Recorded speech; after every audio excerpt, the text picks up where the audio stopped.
Hi. All right, welcome. This is Senate Committee on Institutions and IT. And we are doing our IT work this week and next week, which we won't be here next week, just so everybody knows we're on a break, but week after that, we will be doing more IT work. Today is Thursday, February 27th, and we will be doing a markup and a possible vote on S69, which is an act relating to age appropriate design code.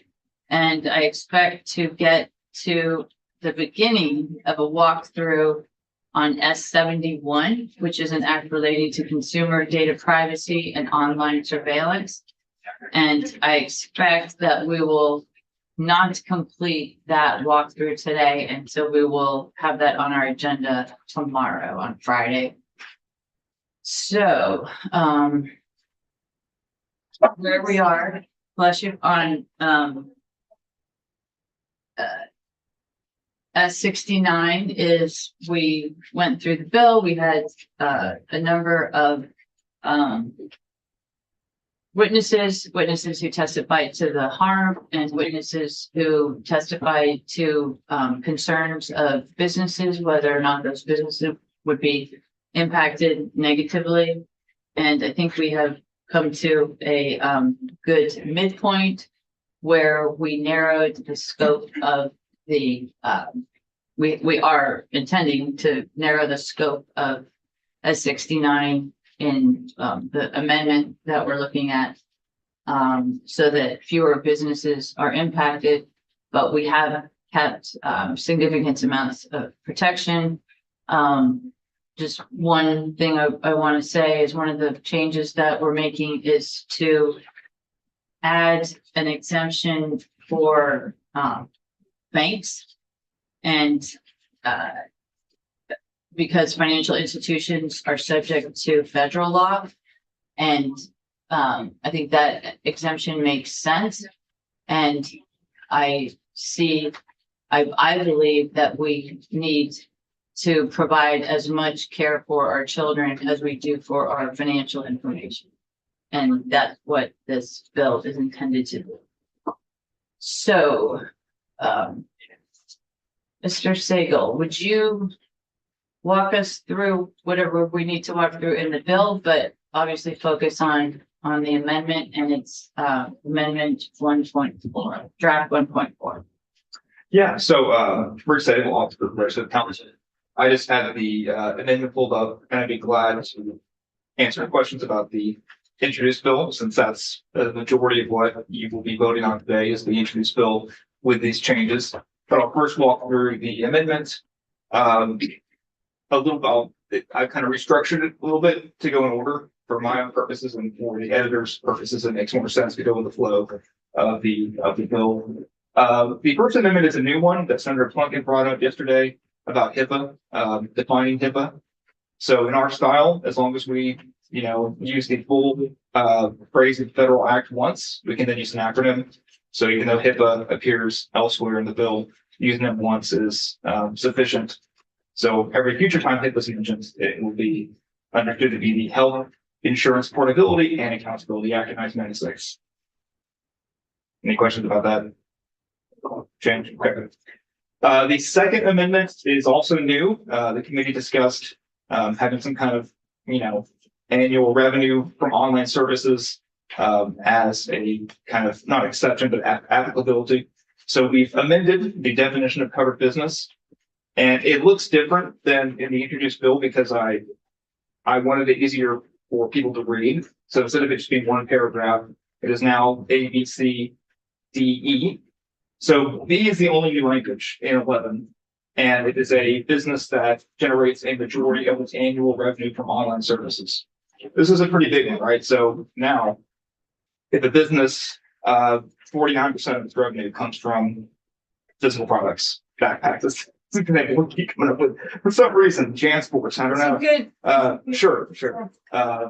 Gasoline, I don't know. Like if it's a physical product, then that company is likely not going to have a majority of its annual revenue from online services. So there's any question about that?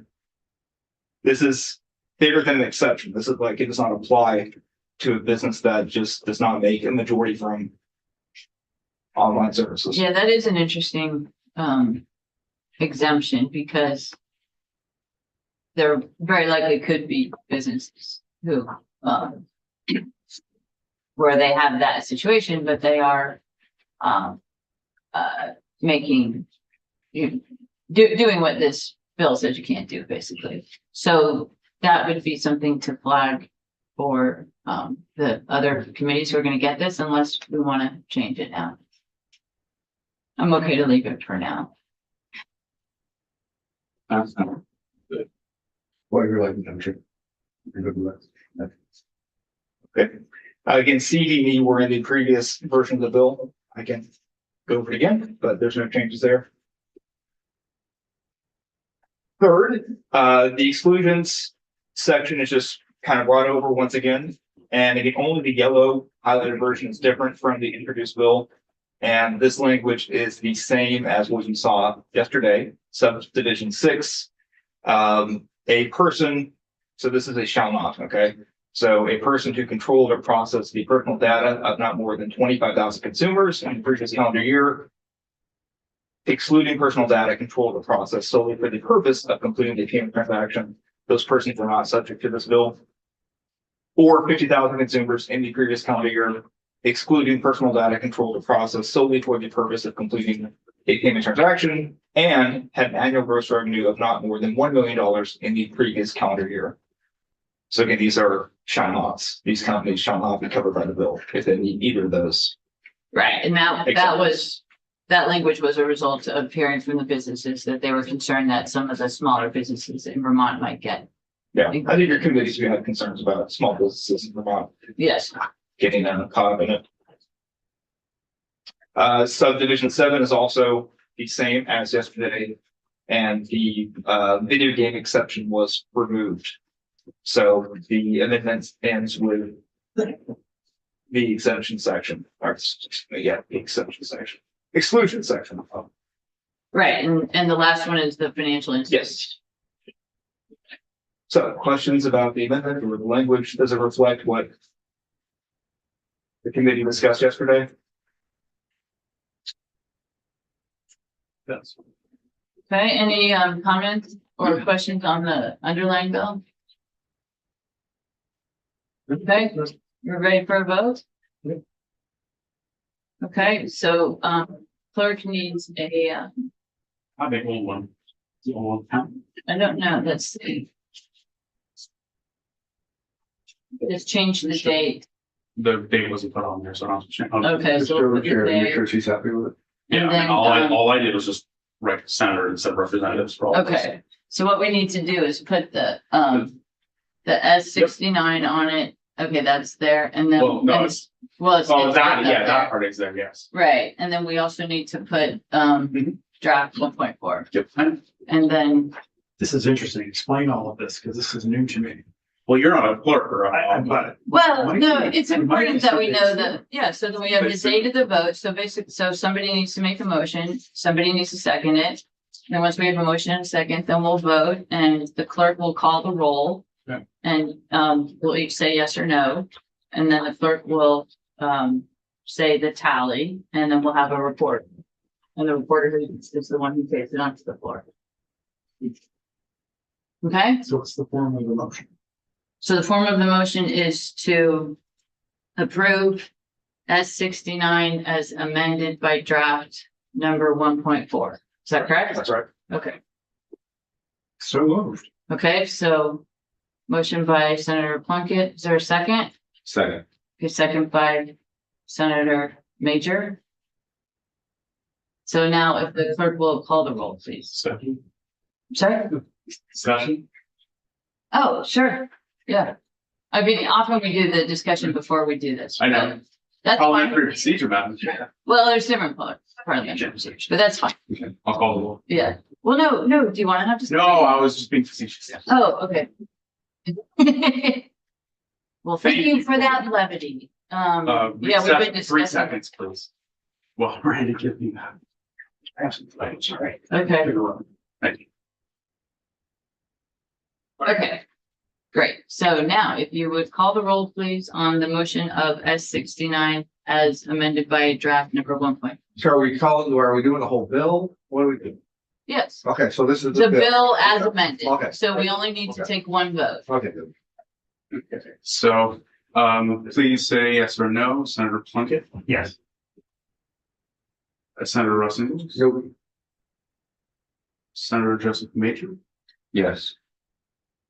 Senator Samuel Douglas, and Senator Wendy Harrison. Yes. The vote is favorable with amendment.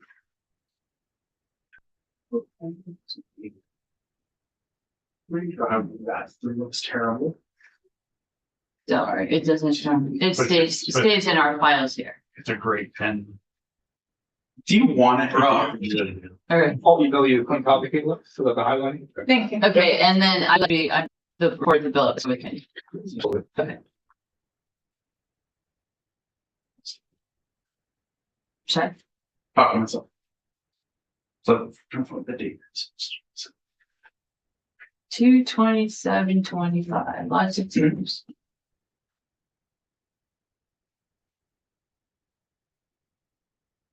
Okay, so final version draft number red is 1.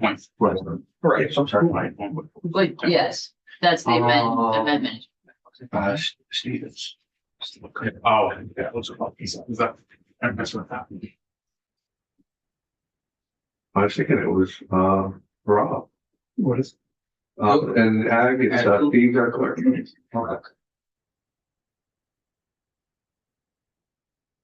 Yes, I think it was, he was the only. And then one just that write me did in. it. You were vice chair and you were vice chair. Okay. So that is done. Thank you very much, committee. You're welcome. Appreciate your work. I don't think we need a recess. We just started, right? We good? Good. Fair enough. So now, I'm assuming you're good. Yes, I'm Okay. I'm good. Okay, That's good as can be. all right. Is that delivered or something?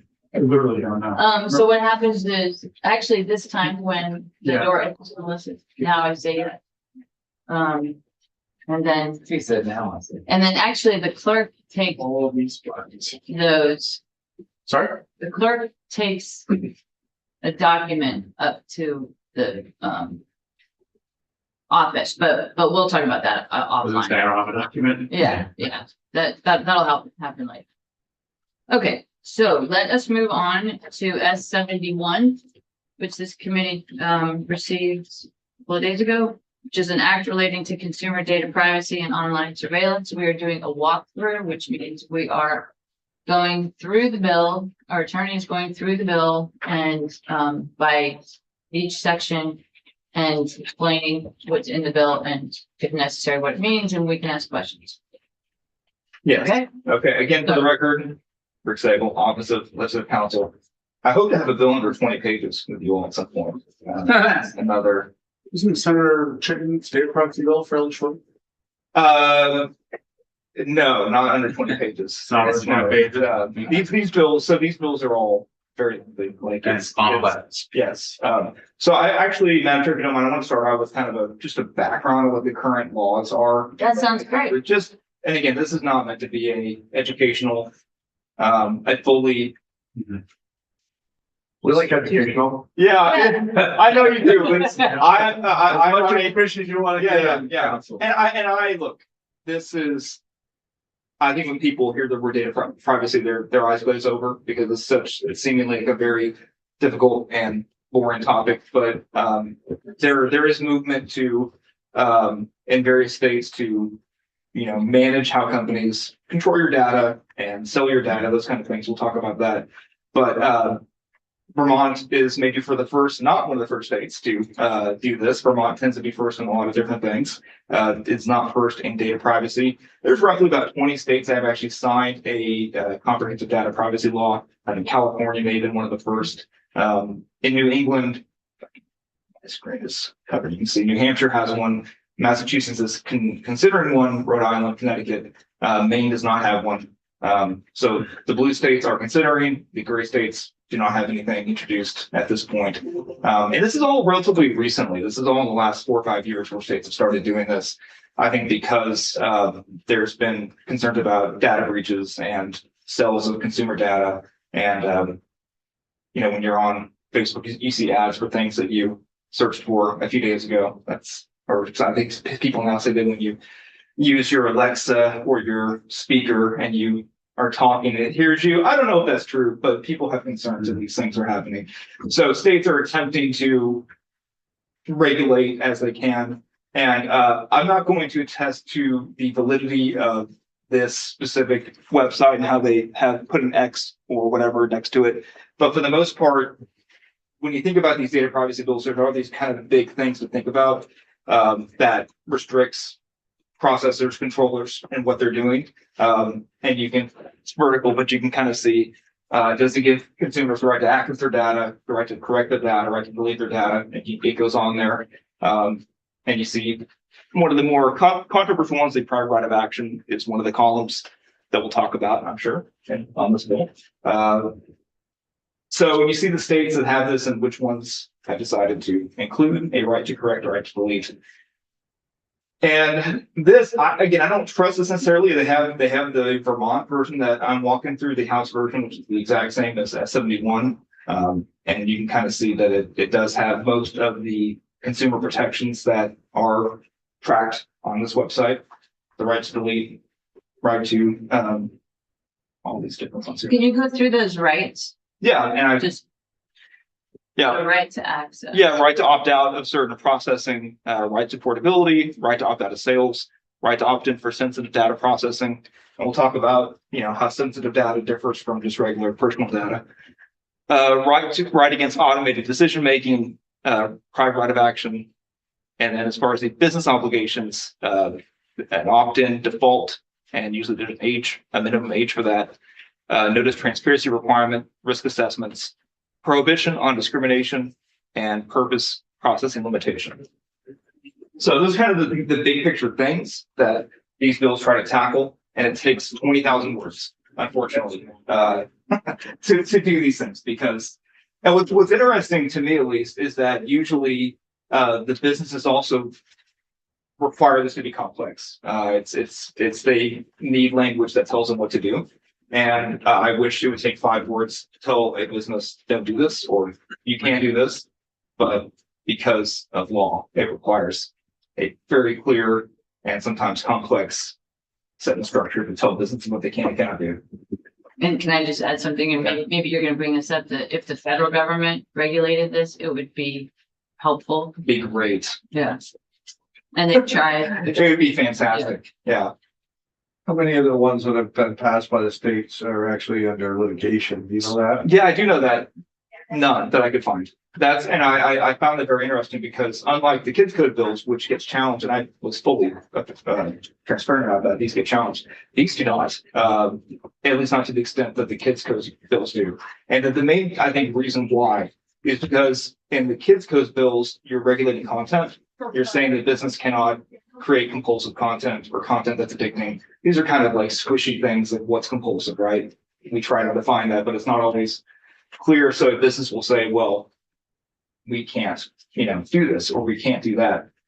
When it comes to data privacy, it's much more clearly data is this thing, and data is this important thing to people. Our names, our addresses, our social security numbers. Do not sell that. Do not share it. These kind of things. So I think courts have so far said this is a very clearly consumer protection issue, and businesses can be regulated when it comes to that kind of thing. So how did that answer you? It does. I was curious, why are these? Yeah. And now they're all active currently in every state. And I want to note, because you said content with the kids code, Yeah. our bill that we just approved is not based on content. It's based on the algorithms. Yeah. and the It's like I said, it's that bill's an attempt to address what the courts have said. Yeah. The trouble with the other bills that states have had litigated. So I was transparent about that too. This is an attempt to kind of no, know that I line. want to be clear. Yep. Yeah. Okay, shall we start with the bill or any questions about data privacy, like in general? No, I'm good. I'm gonna grab the computer, but These similar laws often, like litigated with, businesses or other entities, like obviously the use of them would be challenged. Yeah. How often are these sort of laws challenged? Obviously, if it's set out very plainly and it's very clear what businesses need to do to comply, and it's not being challenged, and a business isn't complying, then I Yeah. understand. But, obviously different states, and to what severity are there restrictions for the businesses, and how difficult can it be for business to implement those guardrails? Yeah, it's a different question, right? How many businesses are being sued or Mhm. by the AG typically? Most states don't have a private right of action. California has a limited one. Right. So yeah, how many states are being accused by the attorney general of that state of doing these practices? I don't know. Right. I imagine it's not zero. Okay. Yeah. And did you write Senator Chitten's book as well? Yes, I work with them on that. Yes. Okay, in like 3 minutes or less, can you explain the differences between the two? Not yet. No? Not Okay. yet. All right. But so, and what I was Just going want to that say in my is, head while we start going. yeah, no, that's so, one thing I was going to say is, a lot of questions you're going to have because I was asked to walk through this bill yesterday, and I was, had some other bills that I'm still working on, that's for crossover time. I want to be able to answer your questions. So that is one thing I'll write down that Senator Douglas wants, not tomorrow, but when we're back on Monday. Whenever you can do it. No, but before obviously you decide what you want to do on it, I will kind of give you a breakdown of some of the major differences between the two bills. Okay. They're similar in themes that it protects consumers' data. I'll just tell you right now that bill does not have a private right of action. I'll stop with that because I don't want to say something that's not true. Sure. I have about 20 bills in my head. They're all- Yeah.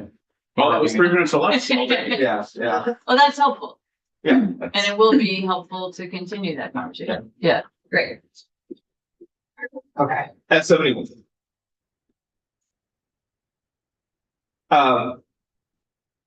So some of these definitions are gonna recognize affiliate, was in the Pittsburgh bill, and I'm not gonna read this to you. You all are fully capable of, reading, reading the definition. However, I am gonna go slow enough to where as you look at it along with me, if you say, Rick, what does authenticate really mean? Then I will gladly address that as best I can. But I am gonna skip over affiliate, because that's a very typical definition of what an affiliate is. Authenticate, I think, is also fairly obvious. And it's going to be more important how we use the word authenticate, I think, when you see that come up later in the bill. So maybe just think about that. It's when you see authenticate, we define that as this.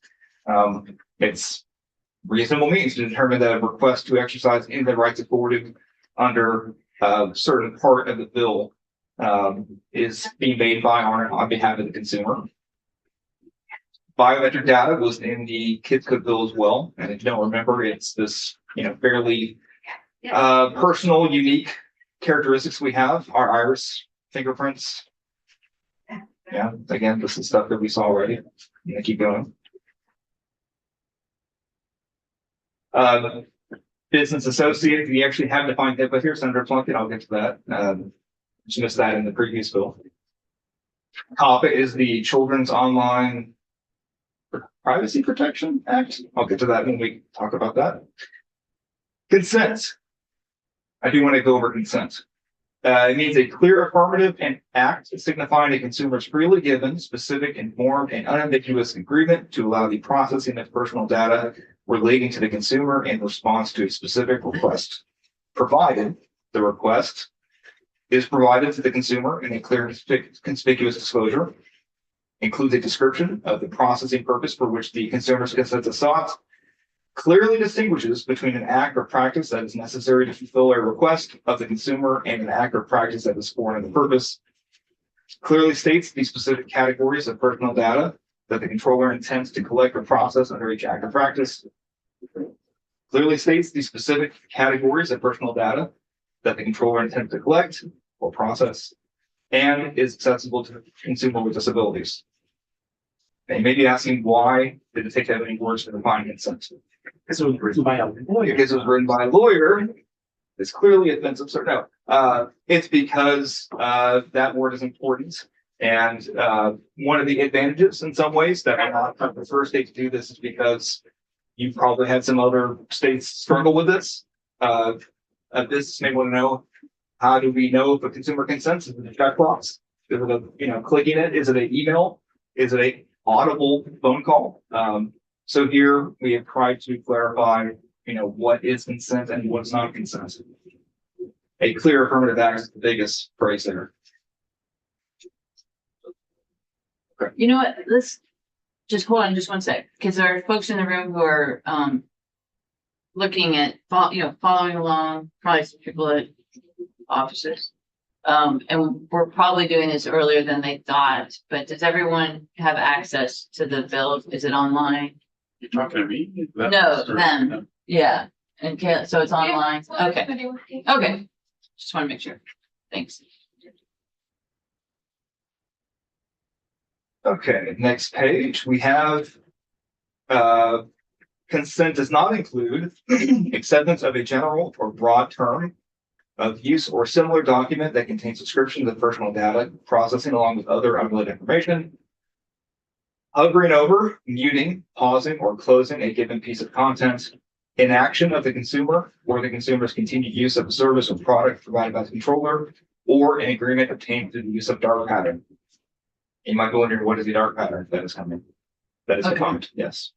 Did you have a question? No, Oh, no, okay. I'm just clicking my dad. Like you have a lot of energy. Yes. Yeah. Glad you picked up on Okay, that. consumer is similar, although when I say similar, I'm talking about the previous bill we went through at 69. In this case, we include what the consumer is not. It is not a individual acting in a commercial capacity or as an owner of a company, partnership, sole proprietorship, etc., whose communications or transactions with the controller occur solely within the context of that individual's role with the company, partnership, sole proprietorship, nonprofit, or government agency. So we're talking about people outside their jobs and their data that they have outside of themselves. Consumer health data. And I want to stop here for a second. There's a lot of health stuff in this bill, health data stuff. And I may ask my colleague Jen Carvey to come in to speak to her wealth of experience knowing health information and HIPAA. So if you have questions about health data, I'll do my best to answer them, but I'll see if Jen might be able to come in and answer specific questions about health data. Sounds good.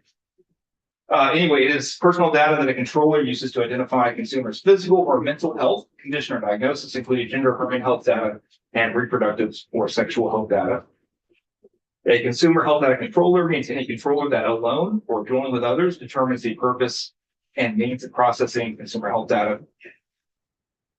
I skip over a consumer reporting agency. Contextual advertising is displaying an advertisement that does not vary based on the identity of the individual recipient. I think of this as, think of a billboard, which we don't have in Vermont. Just realize that I came from the land of billboards. A billboard doesn't change based on who you are. You're just driving down the road, you see a billboard. That's a contextual advertisement. A targeted ad, we'll get to here in a little bit, that is targeted to you based on who you are, based on the data they have on you. You're a male, you're over 50, under 50.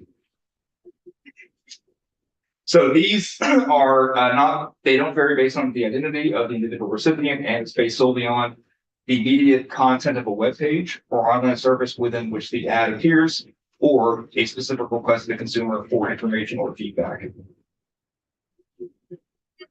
Controller, really important definition. It's a person who jointly or with others determines the purpose and means of processing personal data. A person can be a controller or a processor, and or both. Many companies are both. Google is both. Starbucks is both. They control and they process personal data because they have your name and they have your information, and they process that data in various ways. And they determine how to process that data, makes them a controller. COPPA is the Children's Online Privacy Protection Act, and this is referenced frequently with minors in this bill. Covered entity is the HIPAA definition of covered entity. Credit union. A dark pattern means a user interface designed or manipulated with the substantial effect of subverting or impairing user autonomy, decision-making, or choice, and includes any practice the FTC refers to a dark pattern. So I included the FTC there because they are keeping track of these things, maybe more than states are. So they have a fairly good list, and they keep it updated on what they deem a dark pattern. So, I'm sorry, can you explain what that is again? well, yeah, I can read it to you, or do you want me to give you like a real life example? Real life. If I can try. It is, think of a web page that entices you to click on something that you don't intend to click on. That can be an ad, that can be usually an ad. It can be an agreement to do something, you consent to do something. I think maybe one of your witnesses can give you like an actual book showing If it's like a, for lack of a better word, a pop up and you happen to come across it. Next thing you know, you're on Victoria's Secrets or something. So right. I mean, so the definition is, something that subverts or impairs user autonomy, which this could be fairly broad, right? Websites can be designed to trick you into clicking on something, especially with ads that are popping up. You don't know, you don't need to click on something, right? Is that a dark pattern? Could be. Or that you can't cancel it. You had it up there, but. Yeah, difficult to cancel subscription. Oh, on the FTC, yeah. So this is old. This is 2022. But again, this is something where I encourage you to kind of research what a dark pattern is, and there is some examples. The FTC will provide what they think, and we defer to the FTC on this. That's important too. We don't have to do that. You can get rid of that. But okay, data broker. Oh, actually, I do have a yeah. question. I'm sorry. So when you say include any practice the FTC refers to, does it only include any practice that the FTC identifies? Or could there be FTC dark patterns and other dark patterns? It could be other dark patterns. Yeah, it just Okay. includes. Yeah, it's a good Okay. question. Yeah. Thank you. Okay, data broker. I could go on, not now. Data broker it's in a different part of our statutes. We have laws that pertain specifically to data brokers and how they must register with the state. So I can maybe talk about that after we're done going through the bill, if you have questions about what a data broker is. Okay, decisions that produce legal or similarly significant effects concerning the consumer. This means decisions that result in or materially affect access to, the provision or denial of, or the terms and conditions of financial or lending services, housing, insurance, education, enrollment, or opportunity, criminal justice, employment opportunities, healthcare services, or access to essential goods or services. Really more important once I get to the part of the bill that refers back to this, but just remember this is defined. So when we come across this definition later, maybe I'll bring us back here and say this is what this actually means. Because right now this may not mean much to you, not knowing the reference. De-identified data means data, this is also important, data that does not identify and cannot reasonably be used to infer information about or otherwise be linked to an identified or identifiable individual or a device linked to the individual. If the controller that possesses the data, they take reasonable means to ensure that the data cannot be used to re-identify an identified or identifiable individual, or be associated with an individual or a device that identifies or is linked to an individual or household, provided that such measures, reasonable measures for protected health information shall include the de-identification requirements set forth in the federal law, be publicly commits to process the data only in a de-identified fashion and not attempt to re-identify the data, and contractually it obligates any recipients of the data to satisfy the criteria set forth in A and B. So why are we defining it? It's when a controller or processor claims to have de-identified data, that is treated differently than personal data or sensitive data. So if they're claiming this is de-identified data, we need to provide like, this is what this is. It doesn't just mean their names are removed. It means that you've done, X, Y, Z. So important definition. Financial institution, as used later on, has the same meaning as in federal law. I cannot tell you right now what that means. That's specific federal law reference, but if you have questions about it, please reach out to me and I'll provide you what that does and does not include. First party, meaning a consumer facing controller with which the consumer intends or expects to interact. That'll make more sense here later.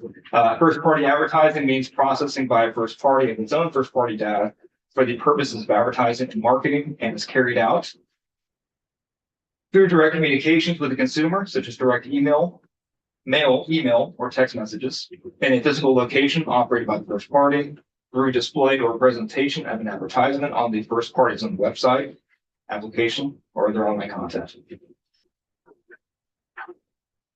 First party data is data collected directly from the consumer by a first party in compliance with the chapter, including based on a visit by the consumer to or use by the consumer of the website, a physical location, or an online service operated by the first party. Gender affirming healthcare services and gender affirming health data. Let me highlight this data, division 25 here. This is any data concerning a past, present, or future effort made by a consumer to seek or a consumer's receipt of these healthcare services, including precise geolocation data that is used for determining consumers' attempt to acquire or receive these services, efforts to research these services, and any health data that is derived from non-health information. Do you want me to come back? Yeah, thanks. Genetic data, I think, was defined in the Kitzbühel bill, but I'll go over it. It's DNA, RNA. It's results from the analysis of a biological sample of an individual or from another source, enabling equivalent information to be obtained and concern genetic material. And you can see what it includes.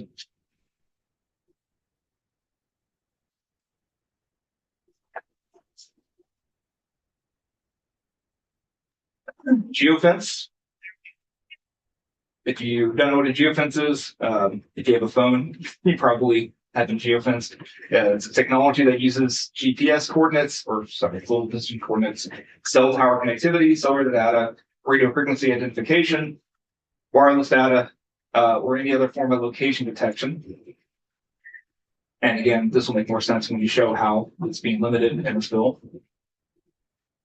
Healthcare component, same meaning as in HIPAA. Healthcare facility. I'm curious what that means. I would encourage you to type in that DSA reference. 30, definition of HIPAA. Hybrid entity has the same meaning as in HIPAA.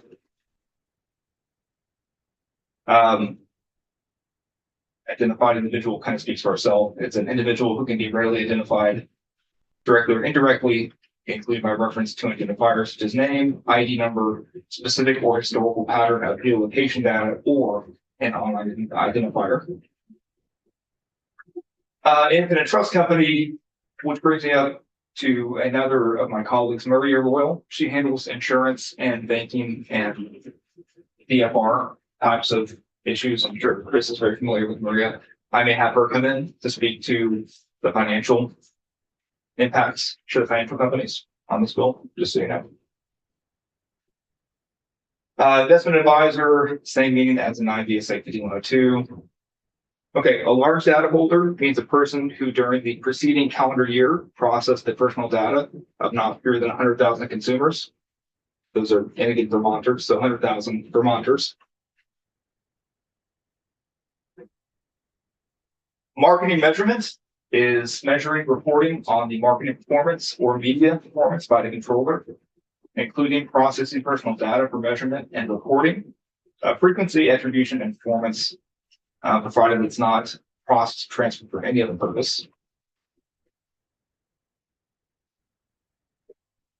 We're halfway through the alphabet. Mental health facility is any facility in which at least 70% of the healthcare services are mental health services. A minor is a Vermont consumer who is under 18. Neural data is information collected by sensors and that can be processed to infer or predict mental states. Another federal reference for non-public personal information. Okay, online service partner features. This is different than the one in the Kids Code bill, so I'll make sure to talk about this.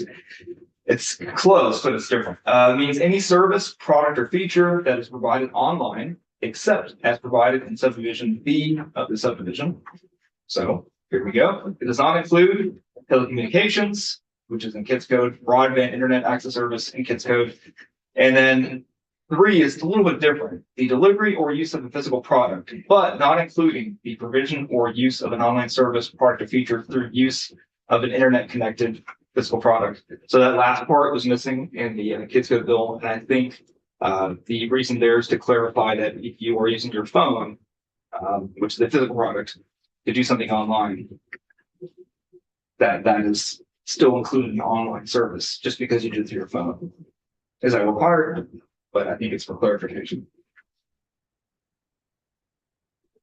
Patient identifying information, reference to federal law, federal definition. Patient, same with patient safety work product. Okay, personal data, very important definition.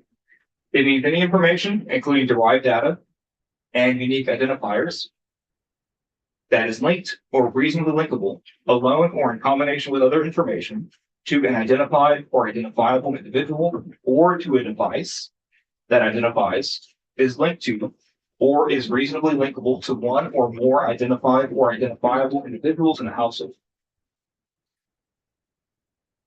And you see here that personal data does not include de-identified data or publicly available information, which is another really important definition. So you see why it's important to clarify what de-identified means.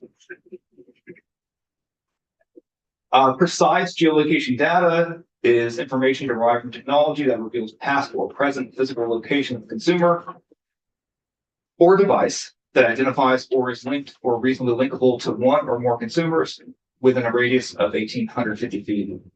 Why 1,850? That is what the industry is kind of landed on. I don't know. We can change that if you want, but that's the current industry recommendation. Precise geolocation data does not include the content of communications, data generated by or connected to an advanced utility metering infrastructure system, a photograph or metadata associated with a photograph or video that cannot be linked to individual, or data generated by equipment used by utilities. Process or processing is just, it covers quite a bit. It's any operation or set of operations performed, whether by manual or automated means on personal data or on sets of personal data, such as collection, use, storage, disclosure, analysis, deletion, or modification of personal data. So it could just be saving information to the database. That would be processing data, just, that's an example. Processor is a person who processes personal data on behalf of the controller, another processor, or a federal, state, tribal, or local government entity. Profiling is an automated processing performed on personal data to, evaluate and analyze certain personal aspects. You can see those examples there. Protected health information as defined in HIPAA. Okay, 58, very important definition. Publicly available information. And these are all important. I don't want to minimize, but there's certain ones you should pay more attention Even to. more. I'm just being honest here. Yeah. Publicly available information means information that is made available through federal, state, or local government records, or to the general public from widely distributed media, or a controller has a reasonable basis to believe that the consumer has lawfully made available to the general public. Okay. So this can be, you can kind of guess what this type of information would be. Arrest records, as long as they're not, Senator Plunkett might be able to attest to what's public record when it comes to crimes that are committed. Publicly available information does not include biometric data collected by a business about a consumer without the consumer's knowledge. Information that is collated and combined to create a consumer profile that is made available to a user of a publicly available website, either in exchange for payment or free of charge. Information that is made available for sale. An inference that is generated from the information described in 2 or 3 of the subdivision.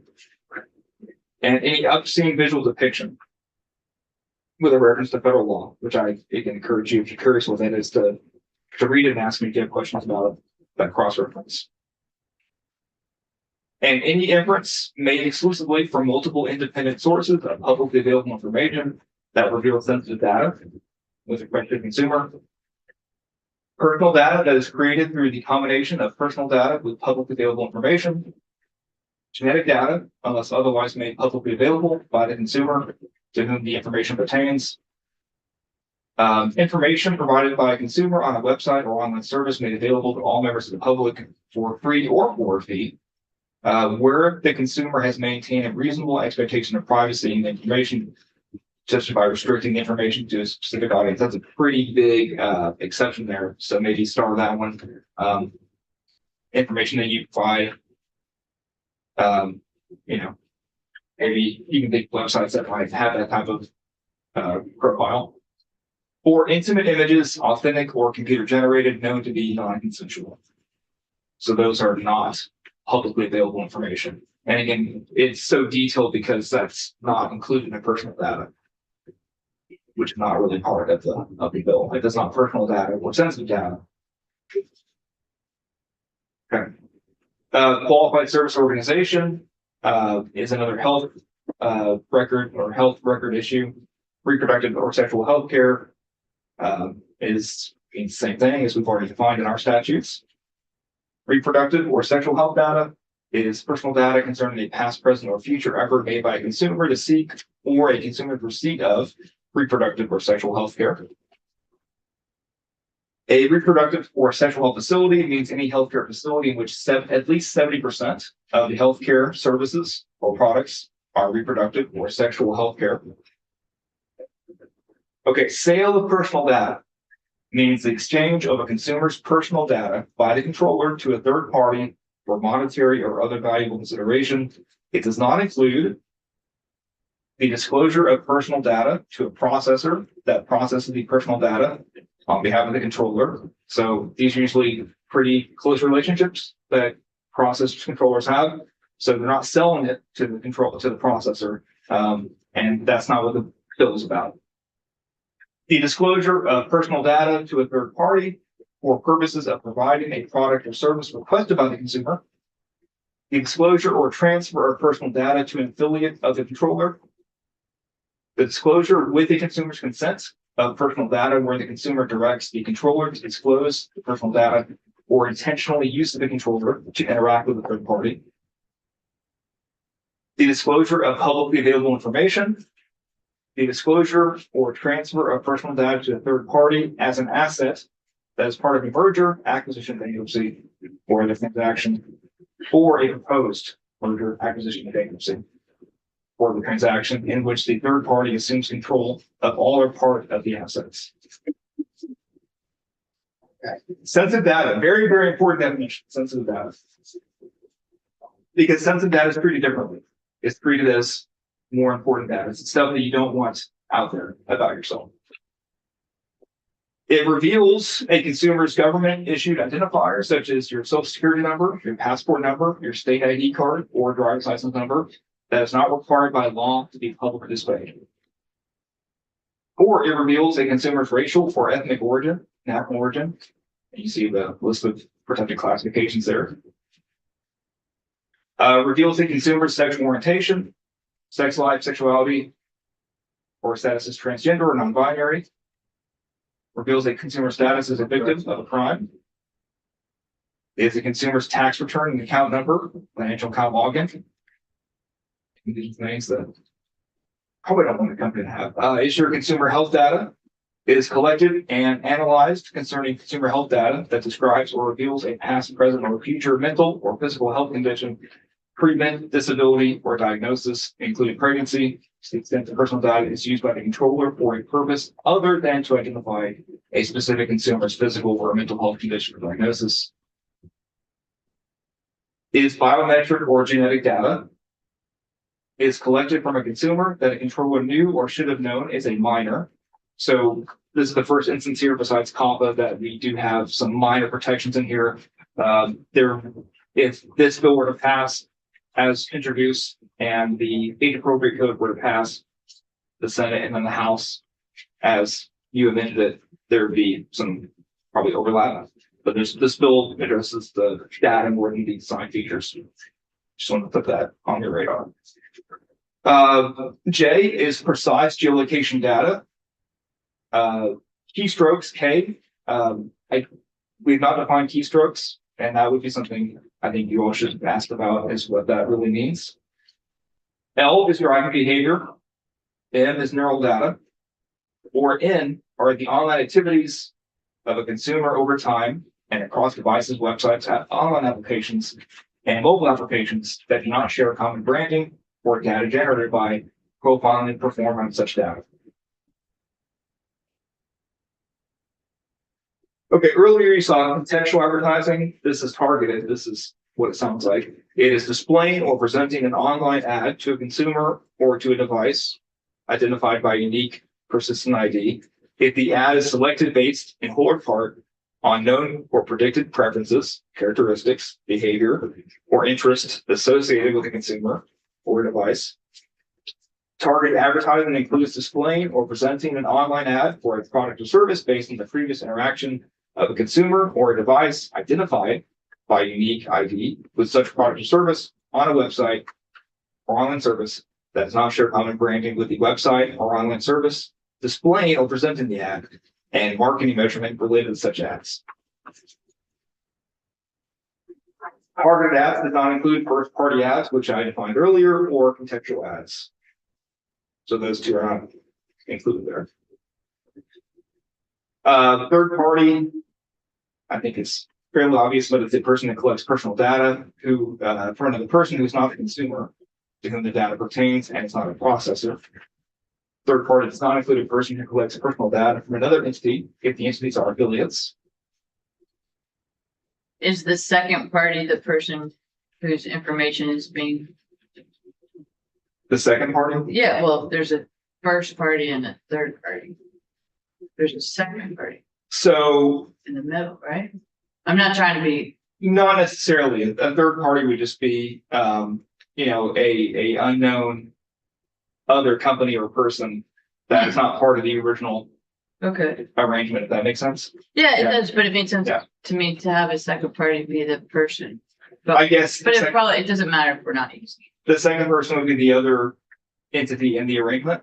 It'd be you it. Yeah, as a consumer yeah, and the entity that you're Yeah. dealing with, and then this other third party would be the third party, Yeah. right? That's not part of the, got it. Okay. I've never thought of it as a second party before. But okay, unique persistent identifier means a technologically created identifier to the extent that such identifier is reasonably linkable to a consumer or a device that identifies or is linked or reasonably linkable to one or more consumers, including device identifiers, IP addresses, cookies. I think you all know what some of these things are. They are tracking you, right, as you browse the internet. Beacons, pixel tags, mobile ad identifiers, or similar technology, customer numbers, unique pseudonyms, user aliases, telephone numbers, or other forms of persistent or probabilistic identifiers that are linked or reasonably linkable to one or more consumers or devices. It does not include an ID assigned by a controller for the sole purpose of giving effect to the exercise of affirmative consent or opt-out by a consumer with respect to the collection or processing of personal data, or otherwise limiting the collection or processing of personal data. And finally, Victim Services Organization means a nonprofit organization that is established to provide services to victims or witnesses of child abuse, domestic violence, human trafficking, sexual assault, violent felony, or stalking. So those are the definitions for the data. Great.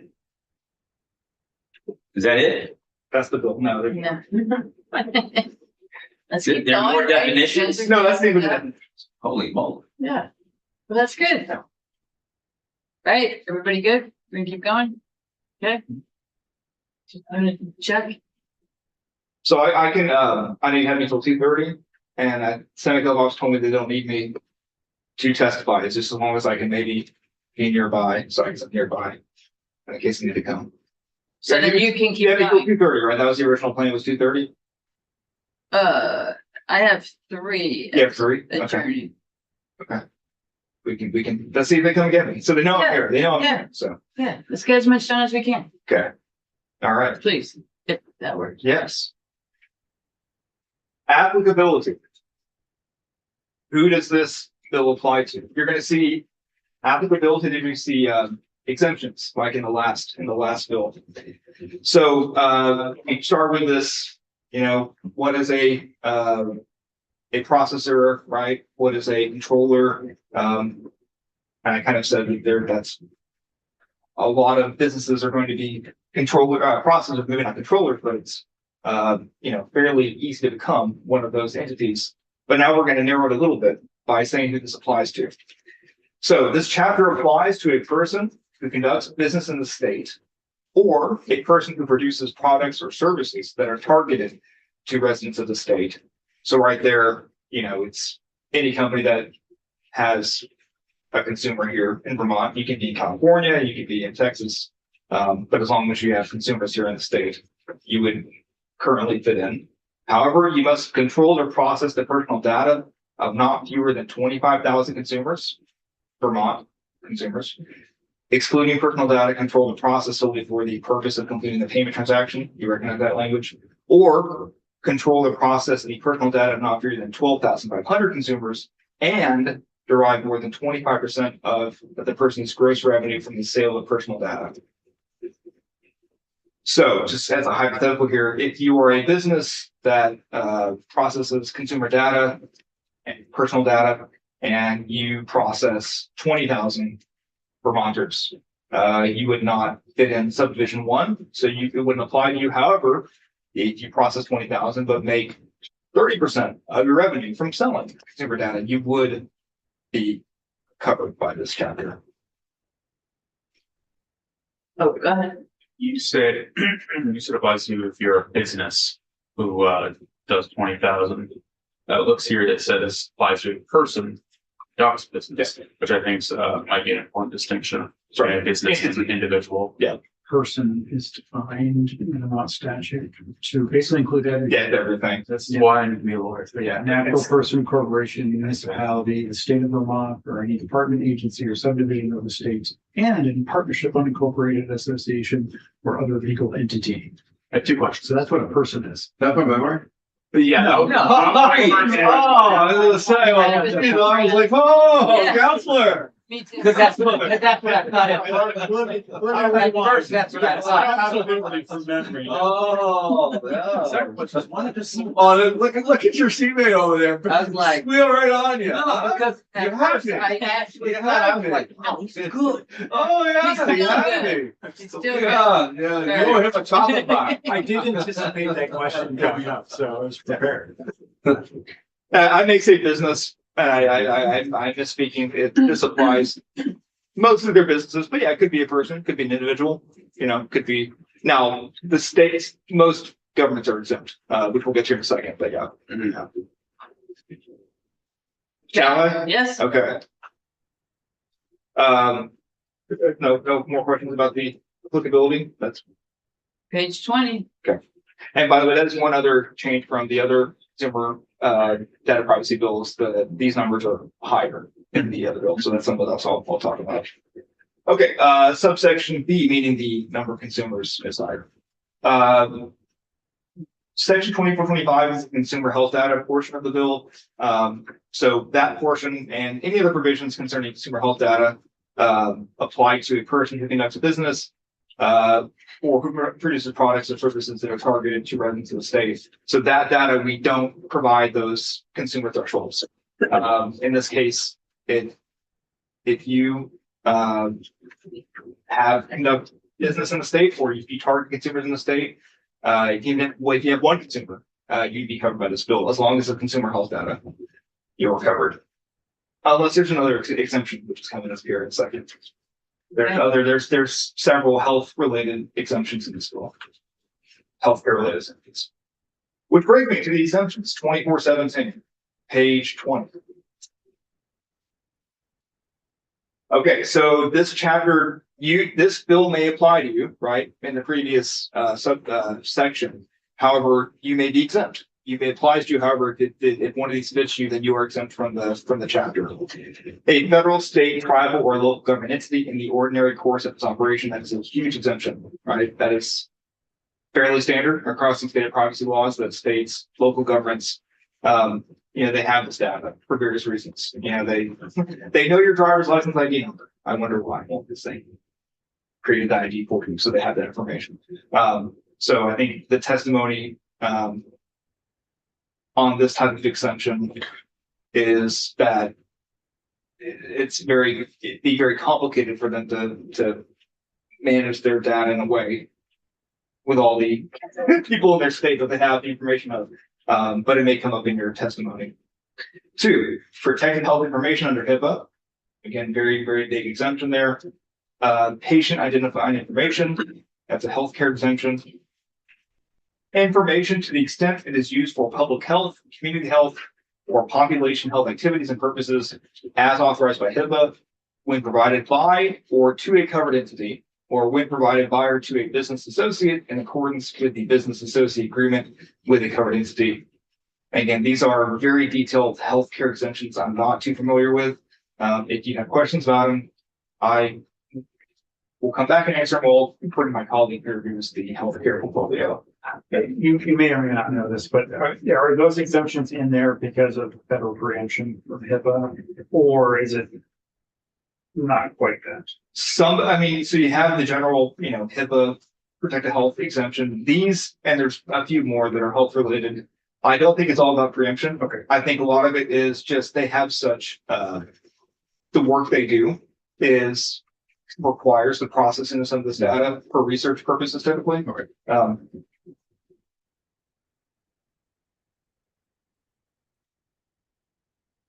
Again, 5 is also health data, information used for only public health activities and purposes. 6, also healthcare related. It information identifies consumer in connection with this federal policy for the protection of human subjects. FDA investigations, again, they're doing research, they're doing clinical investigations. They request exemptions. Patient identifying information, substance abuse disorder records, patient safety work, federal law, Healthcare Quality Improvement Act, federal law.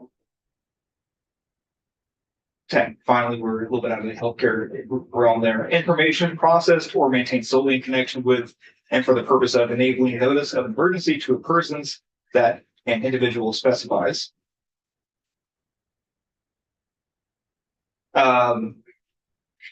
11, any activities that includes collecting, maintaining, disclosing, selling, communicating, or using information for the purpose of evaluating a consumer's creditworthiness, credit standing, credit capacity, character, general reputation, personal characteristics, basically in line with the Fair Credit Reporting Act of federal law.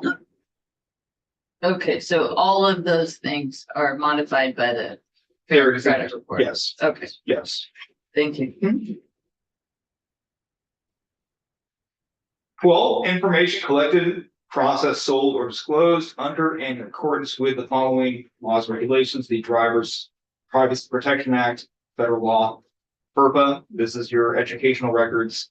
If you have questions about that, I can bring in another colleague of mine, Beth St. James, who can educate on FERPA as much as she can. Data that is subject to the Airline Deregulation Act. Again, not too familiar with that exemption, but that. And let me also take a step back. A lot of I didn't work on the data privacy law last year. A lot of these were in the law that passed. It was vetoed last year. And this is one, the airline one is a familiar one. So you have questions, you can highlight it, email me or ask me during this and I'll get back to you on, why that exemption was included.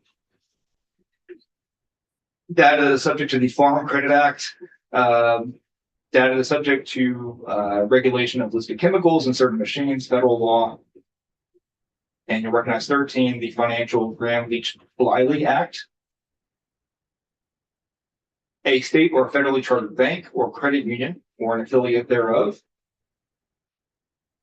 15 is insurance, a person regulated, unless they are self-insurance program, which I'm not familiar with. Again, Maria Royal, my colleague, if you have questions about that, she can educate you on what that is and why that's important. A third-party administrator is a healthcare related term.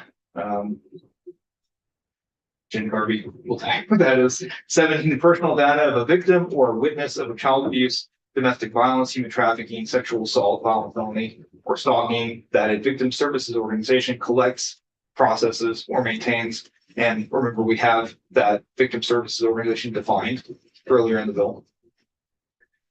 A nonprofit organization that is established to detect and prevent fraudulent acts in connection with insurance.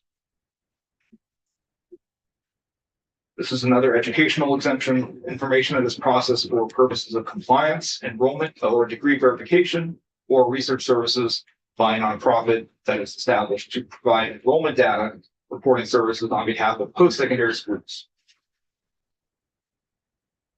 Okay, non-commercial activity. Publisher, editor, reporter, or other person who is connected with or employed by a newspaper, magazine, periodical, newsletter, pamphlet, report, or other publication in general circulation. A radio or television station that holds a license issued by the FCC. A nonprofit organization that provides programming to radio or television networks, or a press association or wire service. So that's your list of exemptions. And you have B here that is about parental consent, saying that if controllers, processors abide by the rules of COPPA, I'm sure it's COPPA or COPA, I probably go back and forth, like data and data, I always do. It keeps it interesting. For me. For me. Okay. Like, which one am I going to use this That's time? important. Which one am I going to use? Data or data? All right. Shall be in compliance. So this is, you'll see later when we get to the minor section that there are some things that require parental consent, and as long as they follow the COPA requirements, then they are deemed to comply with this bill. Okay, questions about the exemptions? Doesn't look like it.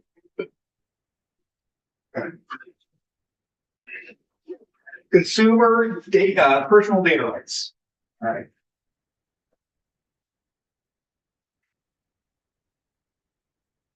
So you'll notice this first part seems kind of, I use the term squishy. I don't know why I use the term squishy, but it's just consumers should be able to do these things, right? But you'll see as we get further down in the section, we provide the way that consumers can exercise these rights. Okay, so consumers shall have the right to confirm whether controller is processing their personal data, and if they are access to personal data. Again, we'll provide that avenue of how to do that. The right to know whether consumers' personal data is or will be used in the artificial intelligence system and for what purpose. Obtain from a controller a list of third parties to which the controller has disclosed the consumer's personal data, or if they don't maintain that on a specific format, a list of third parties to which the controller has disclosed personal data. And also you're starting to see some of those, remember the columns on which bills and which states do what. So subdivision 4, correct inaccuracies in the consumer's personal data, take into account the nature of the personal data and the purposes of the processing of the consumer's personal data.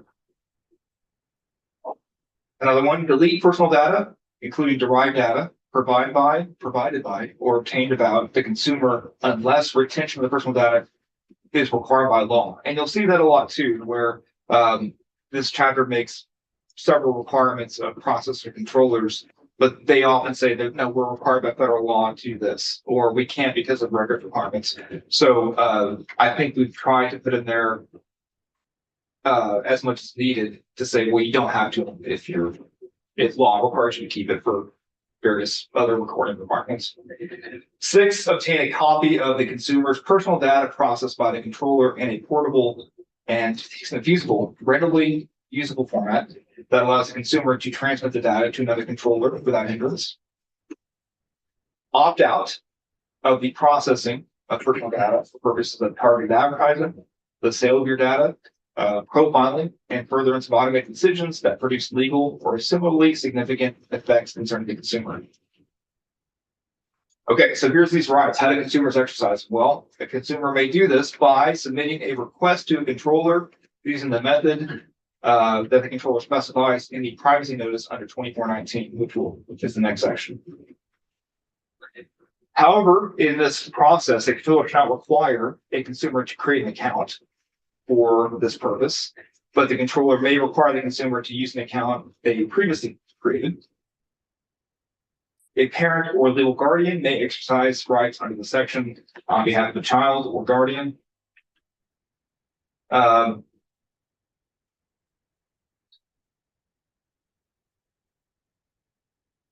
so it's one is on behalf of the child, the other one's on behalf of the consumer.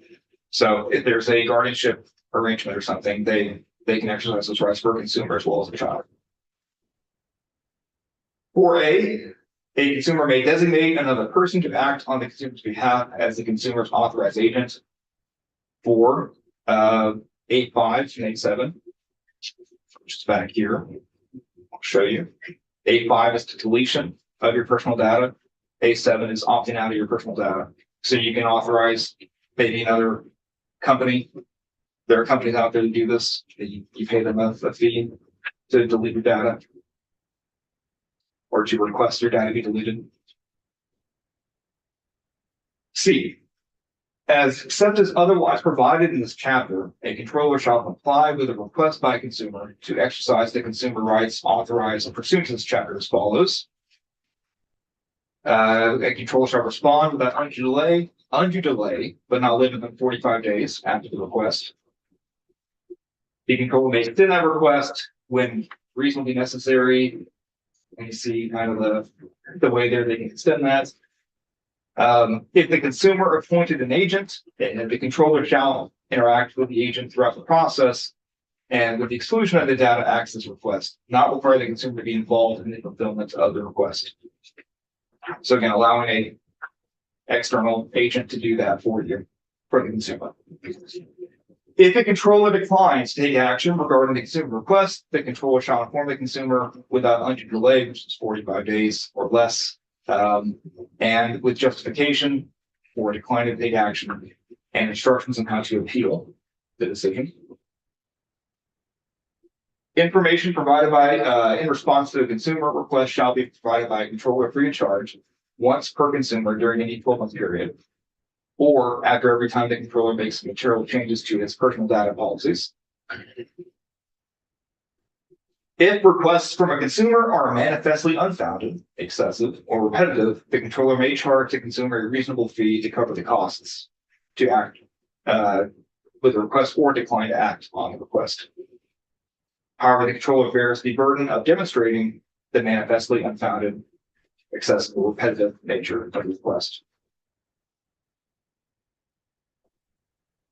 So that's basically saying they can take it to court.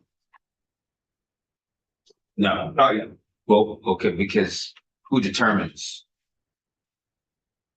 So every law, if it doesn't address that there's some kind of enforcement or right of action, then yes, you can technically say, well, I'm being harmed because this law provides me with a way, and they didn't do that. They, whatever, I've been harmed, right?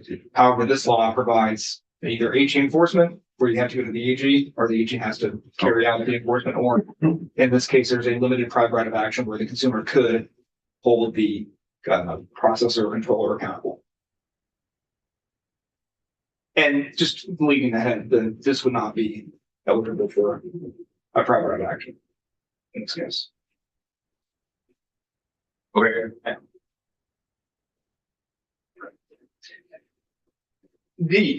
When a controller determines a consumer request is Carry this one? No.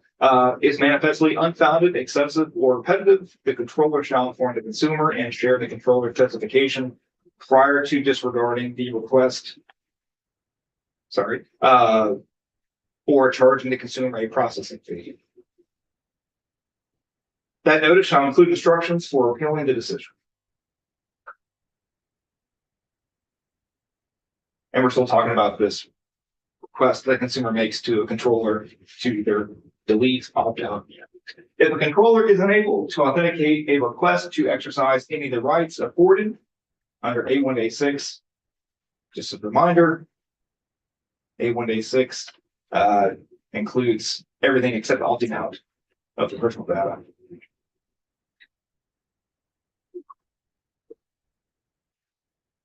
The controller shall not be required to comply with the request to initiate an action pursuant to the section and shall provide notice to the consumer or the consumer's agent that the controller is unable to authenticate the request to exercise the right or rights until the consumer provides additional information reasonably necessary to authenticate the consumer and the consumer's request to exercise the right or rights. They shall not require authentication to exercise an opt-out request, but a controller may deny an opt-out request if the controller has the good faith, reasonable, and documented belief that the request is fraudulent.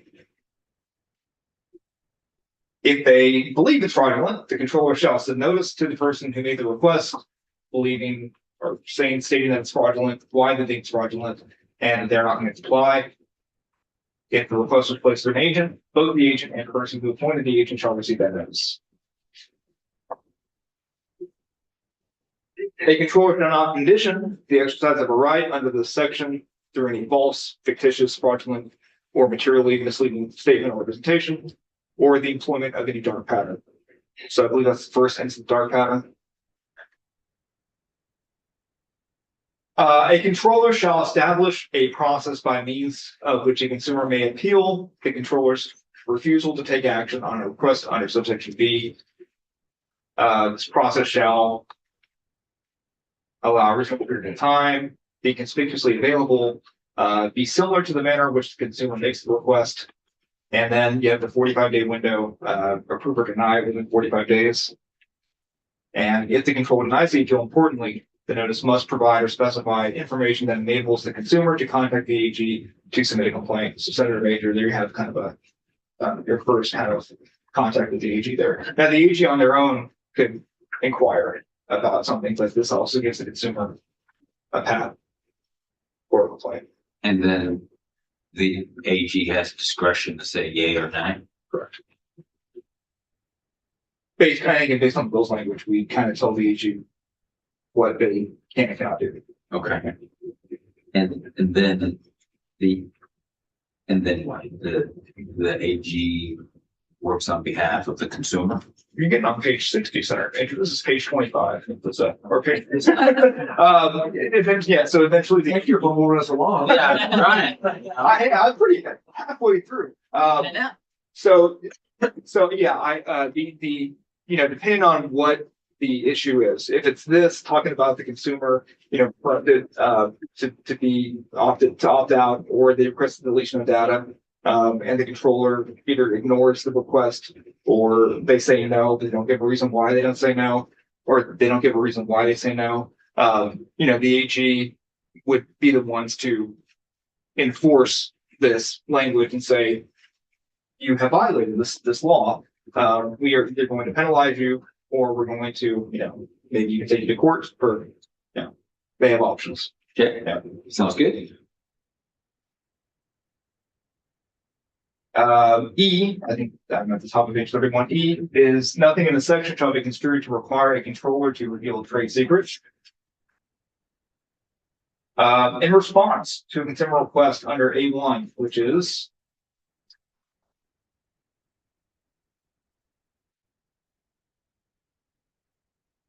confirm whether a controller is processing the consumer's personal data. So in response to that specific request, are you actually processing my data? A controller shall not disclose of the following information about a consumer, but shall instead inform the consumer with sufficient particularity that the controller has collected that type of information And you'll recognize this as mostly sensitive data here. Social security number, driver's license number, financial account number, health insurance account number, account password, security questions, answers, and biometric data. Okay, so the controller would tell the consumer, we have your social security number, but they wouldn't actually put the social security number in that Right. email or whatever. Okay. Okay, G1, a controller may use the following types of information to display a contextual advertisement. I remember contextual is just a non-targeted ad. Technical specifications as are necessary for the ad to be delivered and displayed properly on a given device. Do I need to explain what that means? Okay. A consumer's immediate presence in a geographic area with a radius not more than 10 miles. Or an area reasonably estimated to include online activity from at least 5,000 users, but not including precise geolocation data. The consumer's language preferences as inferred from context, browser settings, or user settings. Those are also pretty important there, the numbers and words we're using. 2, a controller using information pursuant to this previous subdivision to display a contextual ad shall not use information to make inferences about a consumer, profile consumer, or for any other purpose. And a controller shall not prohibit a consumer from using technical means to obfuscate or change a consumer's physical location to specify a language preference. Okay, so this is the consumer rights. Check it right. The consumer personal data rights section. Are there any questions about the data rights?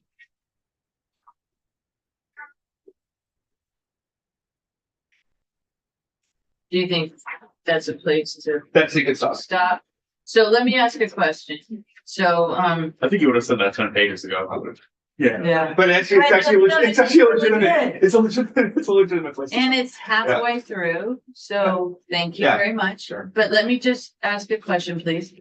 On the bottom of page 31, I'm familiar with ads that they used to be pretty inexpensive that you could buy from Facebook and say for folks traveling within like 2 miles of a particular place. Mhm. Push an ad to those folks, and they're actually pretty effective, and they're not.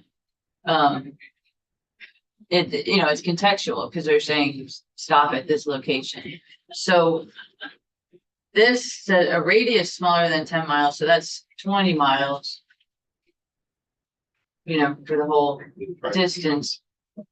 Could they not do that anymore with this? Not more than 10. So it could be more than 10. It could be 11. But it Right, can't be 9 or 8 or. or 5. Right. Okay.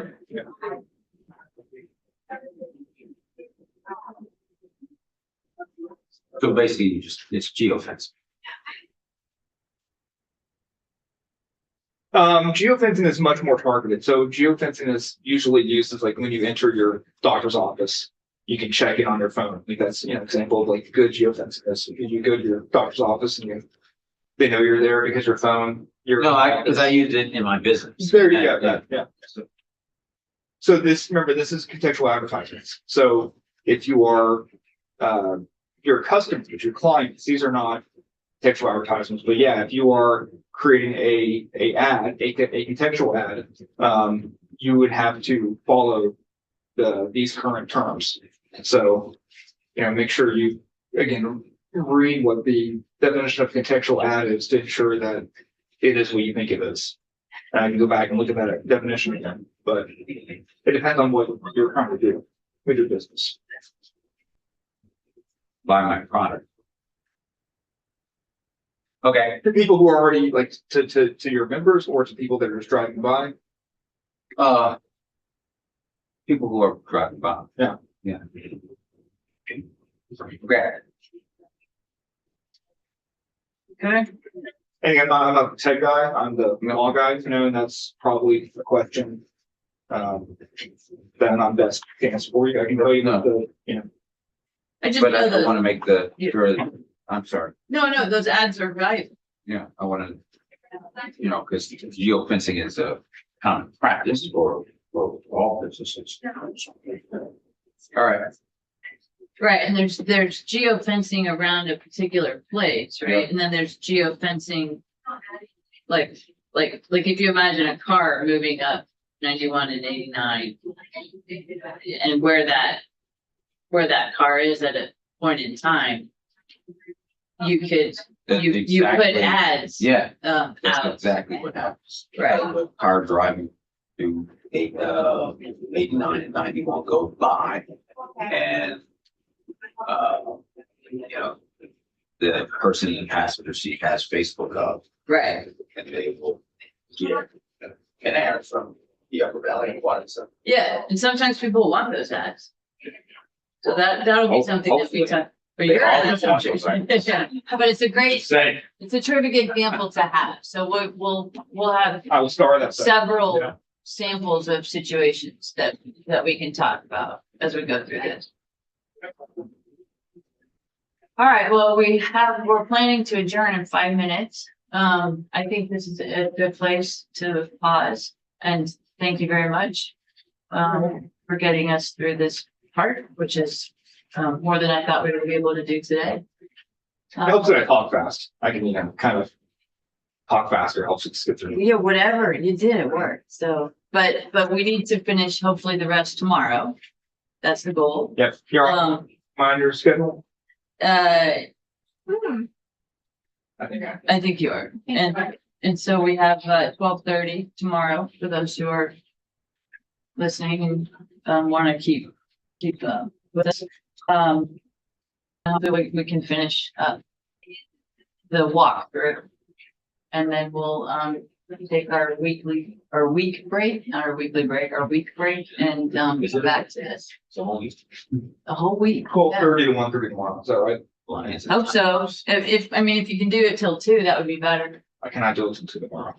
I can do it 30. Okay, we'll take what we can get.